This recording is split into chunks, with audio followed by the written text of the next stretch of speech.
20 বছৰ 25 বছৰ আছে তাত আমাৰ কলিতা বা গ্ৰামীণৰ ল'ৰা বা পুৰুষ নেতা বা মহিলাই চাকৰি কৰিছিল। কিন্তু আজি আমাৰ যিমানবোৰ চাকৰি খালী হৈছে সেই চাকৰিবোৰত ব্যাকলগ ৰস্তাৰ চিষ্টেমত আহি আপোনাৰ গাঁও স্কুলখনতে কোনোবা অভিযোগৰ পৰা কোনোবা এজন মিচিঙৰ ছোৱালী আহিছে, নামনিৰ পৰা কোনোবা এজন বড়োৰ ছোৱালী আহিছে, কোনোবাৰ পৰা এজন আহিছে এছচিৰ ছোৱালী আহিছে, কোনোবাৰ পৰা অবিচিৰ ছোৱালী আহিছে। তাৰমানে কি হ'ল, আমাৰ ল'ৰা ছোৱালীৰ মেধা নাই নেকি? আমাৰ ল'ৰা ছোৱালীৰ বুদ্ধিবৃত্তি নাই নেকি?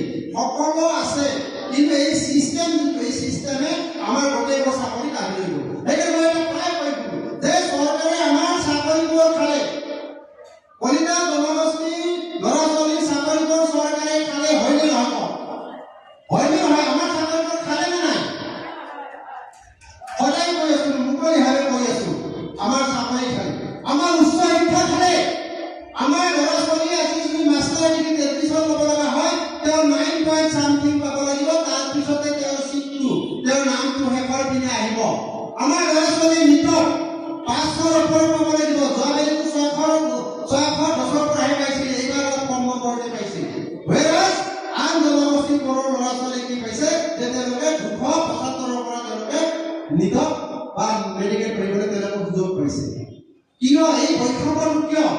আমি কিনো কলিতাসকল, আমি কিনো, আমি কি ইমান উচ্চ, আমি কি ইমান উচ্চ ব্ৰিটিছসকল আহিলে আমাৰ এইগৰাকী ইমান বুদ্ধি থকা ব্যক্তিয়ে, জমিদাৰী থকা ব্যক্তিয়ে, যিসকলে আহোমৰ পৰা মাটি বাৰী যথেষ্ট পাইছিল, তেওঁলোকে কৰিলে কি? ব্ৰিটিছক লগাই দিলে যে অসমত যিসকলে আমি কলিতা আছো, এই কলিতাসকলে হৈছে সকলোতকৈ উচ্চ স্তৰত থকা আমি ব্যক্তি, গতিকে আমাৰ শিক্ষা আছে, আমাক সুবিধাবোৰ লাগে।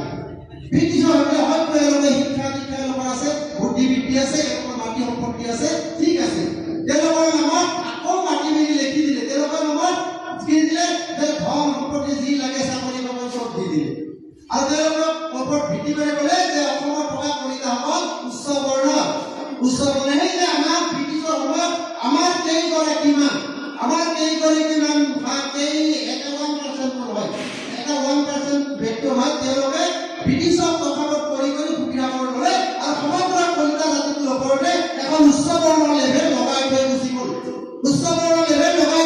গ'ল, আৰু আজিও তেওঁলোকৰ সতি সন্ততি বংশধৰসকলে কয় আমাক কতে কিয় আমাক জনজাতি কৰিব লাগে? আমাৰতো চব আছে, কি আছে? আমাৰ কি আছে? আজিৰ দিনত আমাৰ কি আছে? চাকৰি নাই, আমাৰ আজি শিক্ষা নাই, আৰু কি নাই? মাটি নাই। চৰকাৰে আমাৰ মাটি বৰখালে, চৰকাৰে কলিতাসকলৰ মাটি বৰখালে। এতিয়া আমি মাটি কিনিব নোৱাৰো, মৰিগাঁৱত মাটি কিনিব নোৱাৰো, 8খন অঞ্চলত আমি মাটি কিনিব নোৱাৰো, বিটিএডিত মাটি কিনিব নোৱাৰো, ৰাভা হাজঙত মাটি কিনিব নোৱাৰো, পিয়া কাঞ্চলত মাটি কিনিব নোৱাৰো, মিচিঙত আমি মাটি কিনিব নোৱাৰো। তেতিয়াহ'লে চৰকাৰে পৰ্যায়ক্ৰমে আমাৰ মাটিবোৰ খালে। কিন্তু সামাজিক জীৱনত, অসমৰ সমাজ জীৱনত কলিতাসকলৰ অৱদান আটাইতকৈ বেছি, কিন্তু আমাৰ হৈ কোনো নামাতে। কৈছে নেকি কেতিয়াবা? আপোনালোকে বেয়া নাপাব, আমাৰ ছাত্ৰ বন্ধু দুগৰাকী আছে, যুৱস্থ বন্ধু আছে, যে আমাৰ হৈ কোনো নামাতে।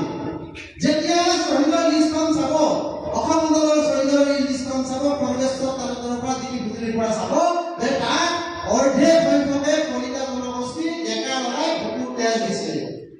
আপোনালোকে আলফাৰ শ্বহীদৰ লিষ্টখন চাব, তাত মানে অৰ্ধেক সংখ্যকে কলিতা জনগোষ্ঠীৰ তেজাল যুৱকৰ তেজ দিছিল। কিন্তু না আলফাই কৈছে, আলফাই কেতিয়াবা কৈছে নেকি আমাৰ কথা? এই যে অৰবিন্দ ৰাজখোৱা, এই যে অনুপ চেতিয়া, তেওঁলোকে দিল্লীত গৈ এখন চুক্তি কৰি আহিলে, তাত তেওঁলোকৰ যি আমাৰ হিৰেণ প্ৰফেচাৰে যিখন তেওঁলোকক এখন বনাই দিছিলে, তাত কেতিয়াবা কলিতাৰ নাম আছে নেকি? কলিতা জনগোষ্ঠীৰ উল্লেখ আছে নেকি? নাই। কিন্তু আটাইতকৈ বেছি কলিতাৰ তেজাল লৰাই ভোটৰ তেজ দিছিলে আলফাৰ সংগ্ৰামখনত। অৰ্থাৎ সংগ্ৰামৰ ক্ষেত্ৰত কলিতাসকলক লাগিব, আৰু যেতিয়া প্ৰাপ্যৰ ক্ষেত্ৰত তেতিয়া কিন্তু কলিতাসকলক পিছত থৈ দিব। কাৰণ তোমালোকৰ উচ্চ বৰ্ণৰ, তোমালোকৰ চব আছে, শিক্ষা আছে, তোমালোকৰ মাটি সম্পত্তি আছে, তোমালোকে পিছত থাকা, বাকী নোহোৱা কিতাপকে আমি পাব লাগে। তেনেকুৱা হৈ আছে। কিন্তু এই যে ছয় জনগোষ্ঠী, অসমৰ ইমানটা চেনেল আছে, ইমানটা মিডিয়া আছে, কেতিয়াবা কয় নেকি যে কলিতা জনগোষ্ঠীকৰণ বিচাৰি আছে, এই লগত জনজাতিকৰণৰ কথাটো মানে চৰ্চা হ'ব লাগে? কোনোৱে নকয়। কিন্তু মিডিয়াত ভৰি থকা বেছিভাগ মানুহে, মিডিয়াত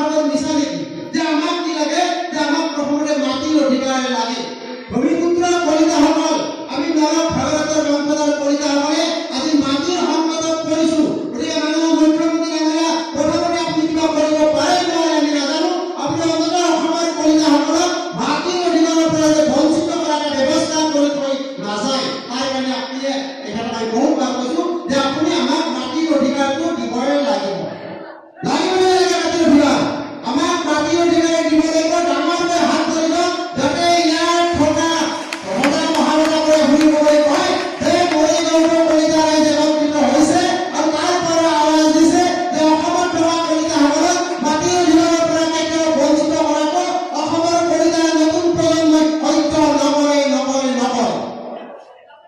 আমি নকৰো কোনো কাৰণতে নকৰো আৰু এই মুখ্যমন্ত্ৰীয়ে আমি স্পষ্টভাৱে কৈছো যে বিফৰ ৰিয়েকশ্যন অসমত থকা কলিতাসকলৰ মাটিৰ অধিকাৰৰ ওপৰত এটা নিষ্পত্তি হ'বই লাগিব আৰু যদি নহয় তেতিয়াহ'লে কিন্তু আমি গাঁৱে গাঁৱে ঘূৰিব লাগিব আমি সকলোকে ক'ব লাগিব যে কলিতাৰ সমস্যা চৰকাৰৰ সমস্যা নহয় কলিতাৰ সমস্যা জাতীয় সংগঠনবোৰৰ সমস্যা নহয় কলিতাৰ সমস্যা কলিতাসকলৰ নিজৰ সমস্যা আৰু এই নিজৰ সমস্যাবোৰ আমি নিজে সমাধান কৰাৰ পথ বাছি উলিয়াব লাগিব আমাৰ সমস্যাবোৰত যদি চৰকাৰে গুৰুত্ব নিদিয়ে আমাৰ সমস্যাবোৰত যদি ৰাজনৈতিক দলবোৰে গুৰুত্ব নিদিয়ে আমাৰ সমস্যাবোৰত যদি জাতীয় সংগঠনবোৰে গুৰুত্ব নিদিয়ে তেতিয়াহ'লে কোনে গুৰুত্ব দিব আমি তাৰ বিকল্প নিজে হ'ব লাগিব মই আমাৰ আহিয়া অকণমান আমি শুনিছো আমাৰ নিৰ্দিষ্ট লোকে দুই-চাৰিটা কথা কৈছে এই দুই-চাৰিটা আমি কথা শুনিছো আমি এতিয়া কি কৰিব লাগিব আমি কি কৰিলে আমাৰ ভূমিখিনি ৰক্ষা হ'ব মুখ্যমন্ত্ৰীৰ লগত বহুবাৰ আলোচনাত কৰিছো যে ২৭ তাৰিখে কৈছো যে আমাক আপোনালোকৰ মাটিৰ অধিকাৰখিনি দি দিয়ক আমি কৈছো যে আমাৰ ডেকা ল'ৰাবোৰৰ চাকৰিবোৰ যে নোহোৱা হ'ল শিক্ষা যে নোহোৱা হ'ল তাৰ কাৰণে আপুনি এটা ব্যৱস্থা কৰি দিয়ক কেনেকুৱা ব্যৱস্থা যে আপোনালোকে যে মন গ'লে কৈ দিয়ে যে চাহ জনগোষ্ঠীৰ কাৰণে ১২টা মেডিকেলৰ চিট আহোমৰ কাৰণে ৮টা মেডিকেলৰ চিট বংশীৰ কাৰণে ৬টা মেডিকেলৰ চিট এতিয়া কিন্তু আমাৰ মেধাৱী ছাত্ৰ ছাত্ৰীৰ গ্ৰুপত আপোনালোকে একোটা প্ৰচণ্ড হাতুৰিৰ কোব মাৰে আমাৰ ডেকাসকলৰ গ্ৰুপত মেধাৱী ছাত্ৰ ছাত্ৰীসকলৰ গ্ৰুপত এটা প্ৰচণ্ড হাতুৰিৰ কোব পৰে এই কথাবোৰ তেওঁলোকে বেয়া পায় ২২ তাৰিখে ২২ ডিচেম্বৰ প্ৰাগজ্যোতি স্কুল দিৱসত একজেক্টলি মই এখন কথা কৈছিলো আমাৰ মন্ত্ৰী আছিলে ডক্টৰ মনোজ ডাঙৰীয়া তাৰ পিছত তেওঁলোকে বেয়া পাইছে যে কলিতাই ইমান ৰাজহুৱাকে কিয় কৰি দিয়ে হাতুৰি নপৰে বহুত ইয়াত ভুক্ত হৈ গৈছে আপোনালোকৰ ল'ৰা ছোৱালী তেনেকুৱা সমস্যাত পৰিছে নে পৰা নাই আৰু যদি পৰিছে তেতিয়াহ'লে আপোনালোকৰ ল'ৰাজনক চেৰাই কৰি ল'ৰাজনক এখন পিছত থকাজনক যেতিয়া আনি সেই নিৰ্দিষ্ট আসনখন দিব তেতিয়া আপোনালোকৰ ল'ৰাটোৰ মনৰ প্ৰতিক্ৰিয়া কি হ'ব পাৰে অভিভাৱক হিচাপে আপোনাৰ মনৰ প্ৰতিক্ৰিয়া কি হ'ব পাৰে এইটো এটা পচন্দ হাতুৰি কোবেই নহ'ব জানো হবে নে নহয় এই কথাবোৰ আমি কৈ আছো চৰকাৰক যে আপোনালোকে ব্যৱস্থা কৰক না যদি চাহ জনগোষ্ঠীৰ কাৰণে সমগ্ৰ কেবিনেটখন ঘূৰিব পাৰে সমগ্ৰ মন্ত্ৰীসভাখন যদি ঘূৰিব পাৰে চাহ জনগোষ্ঠীক যদি ওপৰলৈ আপডেট কৰাই কাৰণে তেওঁলোকৰ কাৰণে সুকীয়াকৈ 3% সংৰক্ষণ কৰিব পাৰে 200 বছৰ আগতে অহা চাহ জনগোষ্ঠীৰ কাৰণে তেতিয়াহ'লে আমি ৫,০০০ বছৰ আগত থকা কলিতাসকলৰ কাৰণে কিয় এটা আসন সংৰক্ষণ কৰিব নোৱাৰো আমি কৈছো যে নচলিব এনেকুৱা ব্যৱস্থা আমি বেছি দিন চলি থাকিব নিদিওঁ আমাৰ ল'ৰা ছোৱালীৰ কাৰণেও এটা সংৰক্ষণৰ ব্যৱস্থা হ'ব লাগিব নে নালাগে ডাঙৰ কৈছে আমি কৈছো যে আমাৰ ল'ৰা ছোৱালীৰ কাৰণে অন্ততঃ 18% আসন সংৰক্ষণ হ'ব লাগিবই যিকোনো ত্যাগৰ বিনিময়ত আমি সংৰক্ষণ কৰাৰ কাৰণে আগবাঢ়ি যাব লাগিব তাৰ কাৰণে যদি আমি